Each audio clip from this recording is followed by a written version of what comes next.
मालिक बिन दिनार फरमाते हैं, मैं तौबा करने से पहले बहुत बड़ा शराबी था। मेरी 2 साल की बेटी थी, मैं शराब पीने लगता था तो मेरी शराब गिरा देती थी। कहती अब्बा मैं तुझे गुनाह नहीं करने दूं। 2 साल की बेटी। फरमाते मेरी बदनसीबी देखो, मेरी बेटी फौत हो गई। एक रात में ख्वाब देखता हूं कि दोज़ख जन्नत के फैसले हो रहे हैं, कयामत कायम हो गई है। मेरे लिए दोज़ख का हुक्म आ गया। मेरे पीछे एक बड़ा सा अज़दहा, बड़ा सा सांप भागने लगा। फरमाते मैं दौड़ता जा रहा हूं, एक बुजुर्ग नजर आए। मैंने कहा मुझे बचाना। कहने लगे बेटा मैं कमजोर हूं, मैं नहीं बचा सकता।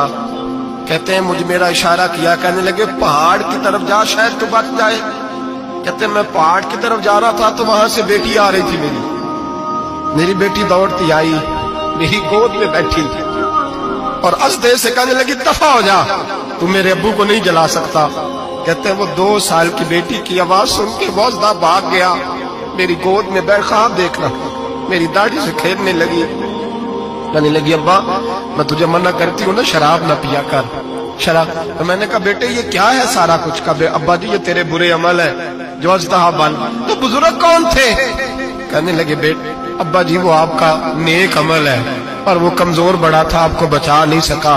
अब्बा जी बस कर दे, बस कर दे, अब आप बुरे काम ना करें, आप तौबा कर लें। जो पिछले गुनाह हो गए मैं अल्लाह की बारगाह में सिफारिश करूंगी, रब आपके माफ कर देगा। मालिक बिन दिनार फरमाते मेरी आंख खुली तो मैं पक्की तौबा कर गया।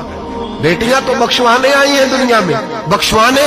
और यहाँ लोग फख्र करते हैं, फख्र से बताते हैं, कहते हैं मेरे बेटे के 15 रिश्ते हैं, शायद मुझे कुरानदाजी करनी पड़े। शर्म कर, हया कर। लोगियों की बेटियों के बारे में इस तरह के अंदाज इख्तियार करता है, तू गुनाह करता है, फिर उस पर तू फूलता नहीं समाता, उस पर तू फिर तुझे हया नहीं आता।